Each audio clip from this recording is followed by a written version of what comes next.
Bella, Ay, sir, ikaw pala. Meet Sir Alvin, ang supervisor na mabait, matalino, at syempre, pogi. good job nga pala yung ginawa mo kanina. Saan, sir? Natapos mo yung lahat yung pinagawa ko sa'yo. Okay, sir. Wala ka naman po. Biro mo, ang daming return kanina, natapos mo lahat yung 10 cart. Kailangan, sir, eh. Kailangan sundin yung mga utos niyo, eh. Ayan, dapat ganyan talaga lahat ng merchandiser, no? Yes, sir.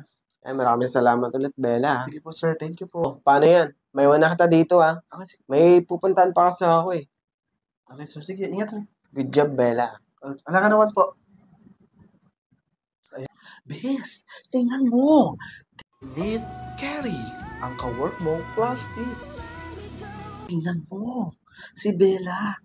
Pati yung loob ni sir, kinukuha na rin niya, di ba? Masyado siya nagpapapapel dito. Imagine, nilapitan siya ni sir at sinabihan na good job. O, di ba? Papayag ka ba nun? Siyempre, hindi. Marami pa siyang pagdadaanan dito sa loob ng store. Umanda siya sa akin. Tama yan, Bes. Go, Bes! Magbibiyo na lang ako. Pero ako ng ballpen.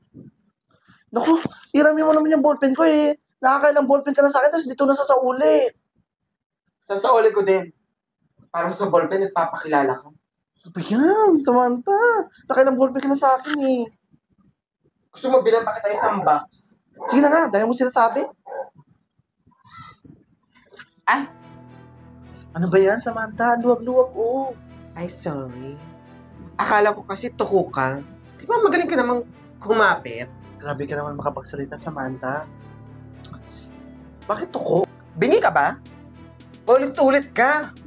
Di ba, Samantha? Tumigil ka na. Wala mo na akong ginagawa masama eh. Kabago-bago mo.